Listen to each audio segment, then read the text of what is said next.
Bonjour, donc cette vidéo c'est plus une vidéo de formation plutôt que d'information sur l'actualité, puisque on va parler de deux sujets qui sont très importants quand on veut comprendre ce qui se passe en Chine. Il y a d'une part les collectivités locales, les pouvoirs locaux qui ont une influence majeure, comme on va le voir, et aussi il y a la dette et en particulier la dette cachée.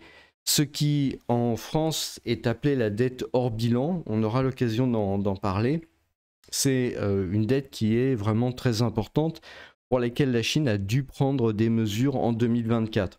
Donc ces informations datent d'il y a un an, en 2024, on est actuellement en septembre 2025. Je fais cette vidéo plus comme une explication du contexte chinois que vraiment une explication de ces mécanismes plutôt que comme une vidéo d'alerte ou une vidéo d'information sur l'actualité. Donc aussi, c'est important que cette chaîne soit soutenue pour son contenu parce que il y a très peu d'abonnés sur la chaîne et ça concerne quand même un public relativement restreint, mais peut-être dans vos connaissances, ça intéresse des gens qui sont vraiment intéressés par ce sujet. Le sujet, c'est de discuter de business, d'entrepreneuriat en Asie, donc ça concerne la Chine, l'Inde, le Japon, etc., tous les pays d'Asie. Et vous partagez cette vidéo sur vos pages Facebook, Twitter, Telegram, LinkedIn, sur vos réseaux sociaux. À ce moment-là, ça peut permettre de vraiment booster cette vidéo et de faire connaître la chaîne. Et donc, ça va permettre à ce moment-là, eh bien, ça va me permettre de créer beaucoup plus de contenu sur ce sujet et du contenu plus intéressant, plus fouillé, où vous allez pouvoir retirer encore plus d'informations. Vous pouvez aussi vous abonner maintenant sur cette vidéo, il suffit de cliquer sur le petit icône qui se trouve en bas à droite et vous cliquez sur s'abonner si vous n'êtes pas déjà abonné. Vous pouvez aussi commenter, ça m'intéresse vraiment beaucoup. Je suis très preneur des commentaires qui vont m'indiquer par exemple quel type de sujet vous préférez, quel type de pays aussi vous préférez. L'Asie c'est vaste, hein, donc ça peut être vraiment intéressant. Vous voyez le type de contenu que je souhaite créer de manière générale, mais ça peut me permettre d'avoir plus d'informations. Vous pouvez aussi liker la vidéo et puis regardez-la la plus longtemps possible de manière à ce qu'elle soit prise en compte par l'algorithme de YouTube. Je ne compte pas faire ce genre de rappel à chaque fois, mais c'est bien de le refaire de temps en temps de manière à ce que la chaîne décolle et crée vraiment du contenu de plus en plus intéressant. Alors, un terme de vocabulaire important, c'est le billion. Le billion, c'est un terme qui décrit un grand nombre et un billion, ça équivaut à 10 puissance 12, soit 1000 milliards. À l'heure actuelle, hein, la dette publique française est de 3,4 billions d'euros. Donc 3400 milliards d'euros de dette publique en France. Ça, c'est un chiffre que vous pouvez retenir.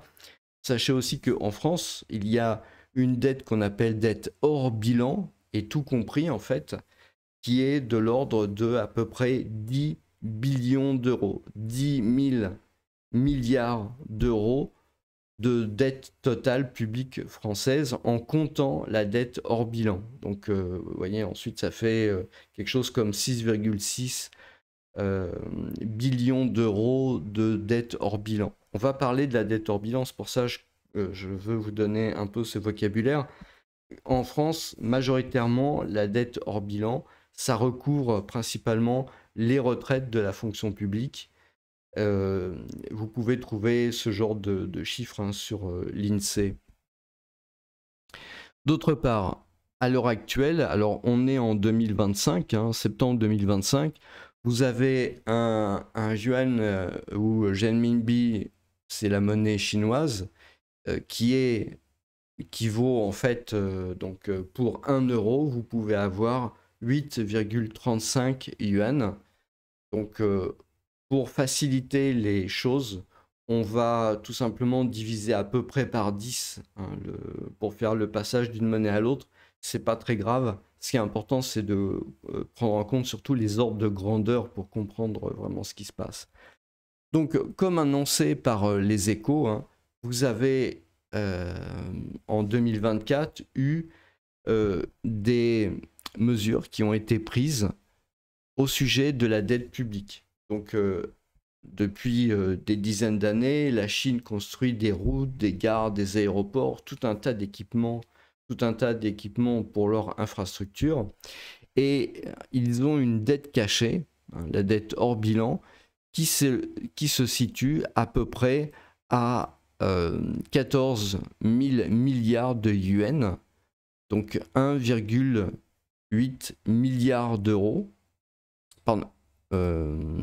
Non, pardon, 1815 milliards d'euros. Et donc ça, c'est en 2023. C'est ce qu'il y a officiellement. Mais d'autres estimations, comme celle du FMI, la chiffre à plus de 80 000 milliards de yuan. Et, il faut avouer une chose, c'est qu'en Chine, vous avez des jeux d'écriture qui ne sont pas nécessairement aussi clairs que vous pouvez avoir dans les pays occidentaux. Vous avez des choses qui sont effectivement plutôt opaques, et donc c'est pas nécessairement très simple d'avoir une vision tout à fait exacte de ce chiffre-là, hein.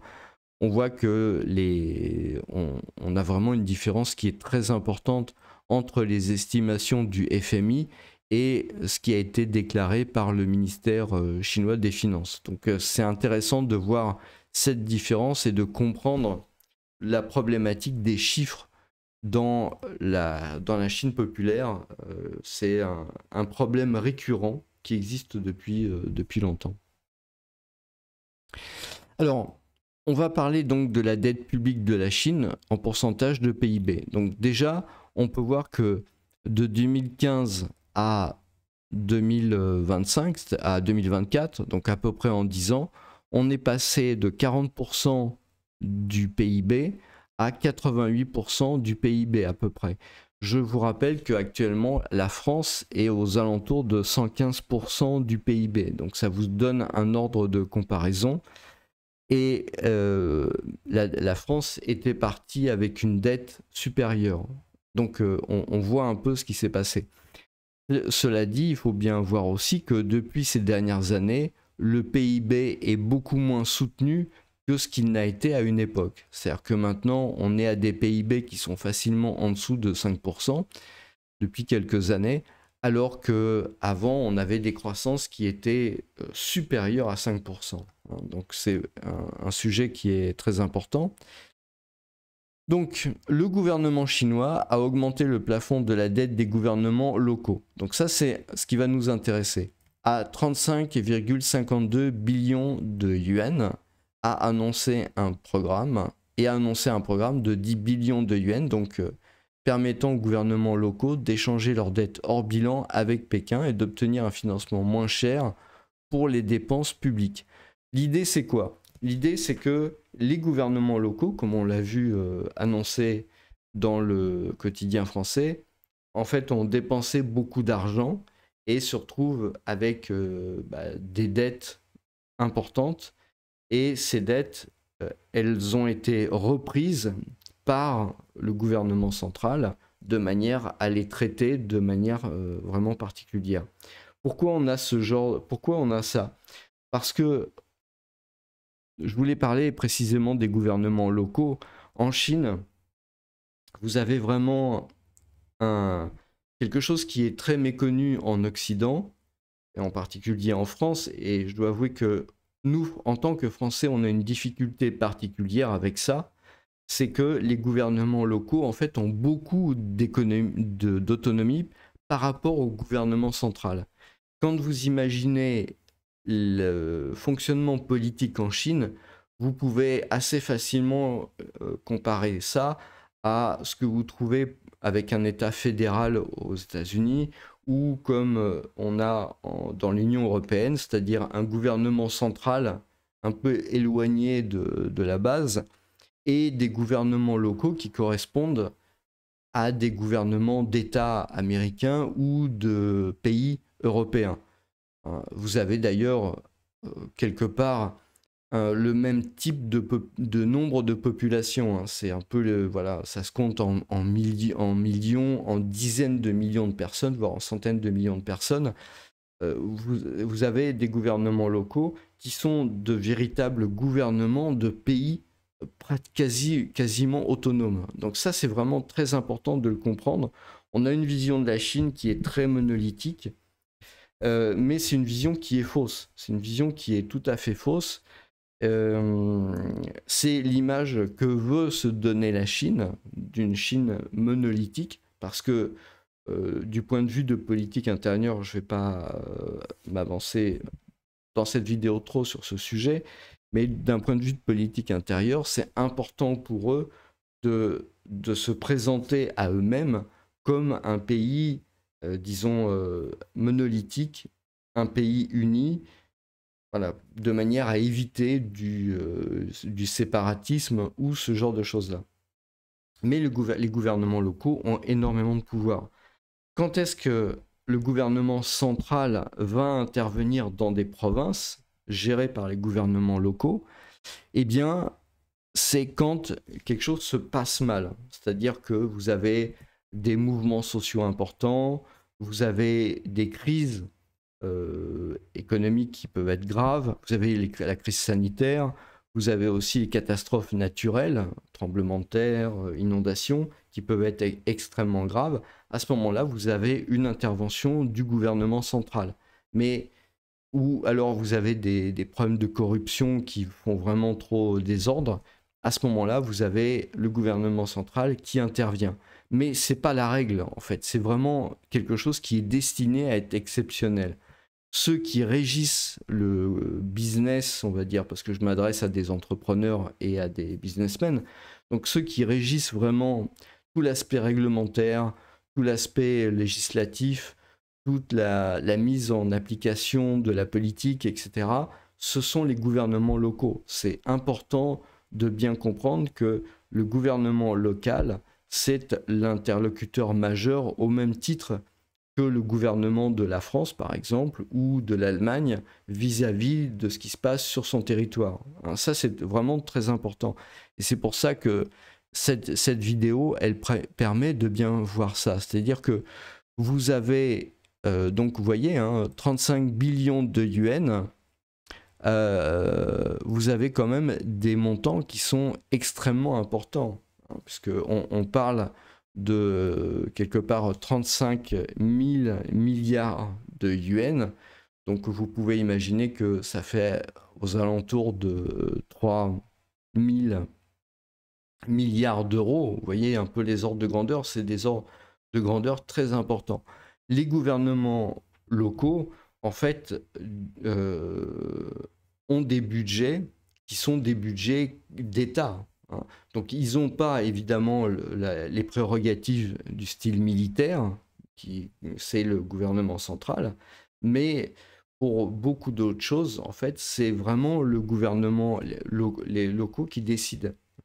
Donc c'est important, c'est le premier aspect que je veux souligner dans cette vidéo. Quand je parlerai de la Chine, et j'aurai l'occasion de revenir sur cette question des gouvernements locaux, de la gouvernance locale. La gouvernance locale, elle se situe pas seulement au niveau des provinces ou des régions, mais elle se situe aussi au niveau des villes, et vous avez comme ça tout un tas de pyramides, on va dire, qui sont les unes à côté des autres dans ce grand pays qu'est la Chine. Vous avez une population qui est vraiment très importante, on est sur 1,4 milliard de personnes. Donc en fait, vous avez des structures de gouvernement qui correspondent à la taille de ce pays. La Chine est quasiment un continent, c'est quasiment une civilisation. Donc vous avez nécessairement un morcellement indispensable du pouvoir de manière à pouvoir gérer tout ce monde-là. Alors, donc, donc vous avez par là même la capacité de ces pouvoirs locaux à décider en autonomie, hein, a décidé en autonomie de la construction d'infrastructures, de la construction de bâtiments, voilà, et aussi de leur financement.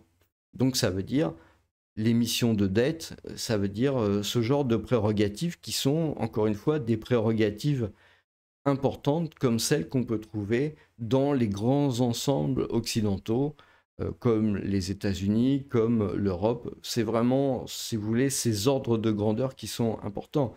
Donc, vous ne pouvez pas considérer la Chine comme un pays isolé, par exemple comme la France, comme l'Allemagne, ou comme le Japon, comme la Thaïlande, qui sont des pays beaucoup plus petits, qui sont des pays qui sont quand même moins morcelés, on va dire, en termes de gouvernance.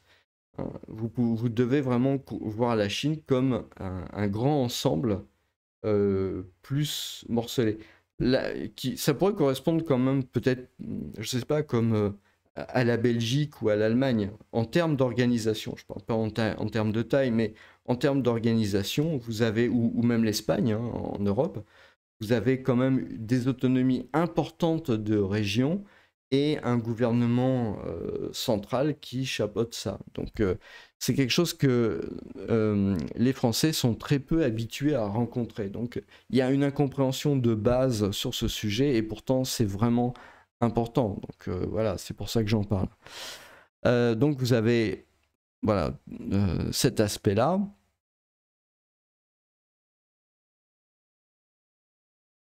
Donc le deuxième sujet que je veux traiter, à part donc les gouvernements locaux, c'est la dette cachée, la dette qu'on appelle hors bilan. Alors c'est intéressant de voir la différence qui existe entre la dette hors bilan qu'on peut avoir en France, par exemple, et la dette hors bilan qu'on peut avoir en Chine. La dette hors bilan en France, ce sont principalement une dette qui est destinée à financer les retraites de la fonction publique, donc la retraite des fonctionnaires, la retraite de l'administration. C'est une dette qui est assez monstrueuse, hein, puisqu'elle s'élève, on en a déjà parlé, enfin une partie de la dette s'élève à 6,6 billions d'euros. Et donc c'est quelque part une dette, on va dire entre guillemets, à fond perdu, hein, parce qu'il ne s'agit pas d'investissement. Par contre, en Chine, cette dette cachée des collectivités locales, parce qu'elles ont été amenées en fait à faire des dépenses qui n'étaient pas nécessairement des dépenses approuvées ou sur des choses qui peuvent être un peu compliquées. Donc les gouvernements locaux se sont avancés pour pouvoir quand même créer de l'infrastructure. Donc, quelque part, c'est de l'investissement. Enfin, c'est ce qu'en Occident, on classe dans l'investissement. Eh bien, c'est la partie hors bilan. Donc, on voit que ce qui avait été utilisé, donc, c'est véhicule de financement des gouvernements locaux, VFGL. Donc, ça va être un intermédiaire entre des investisseurs et des entreprises et des entrepreneurs en recherche de fonds.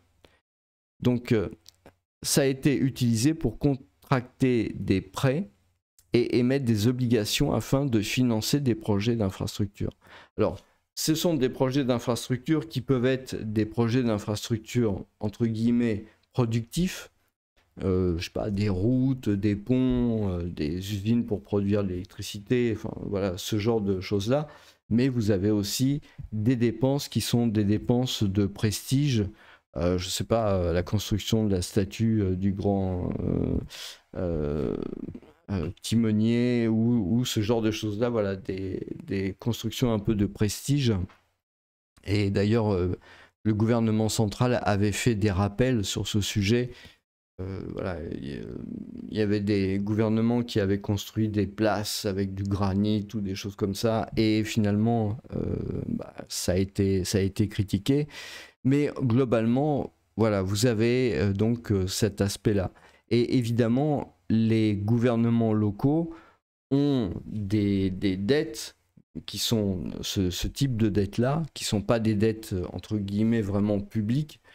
Et comme il commence à y avoir un peu d'inquiétude à ce sujet, le gouvernement central a décidé de reprendre la main sur cette dette-là pour pouvoir épurer la dette, pour permettre aux gouvernements locaux de relancer la consommation et de pouvoir refaire en fait de la dette peut-être de manière plus claire, et de manière à pouvoir améliorer l'économie chinoise qui, depuis quelque temps, donc c'est des mesures qui ont été prises en 2024, hein, se trouvent vraiment aux prises avec des problèmes nouveaux, hein, parce que baisse de PIB, baisse du PIB, les problèmes aussi avec les États-Unis, avec la guerre commerciale, donc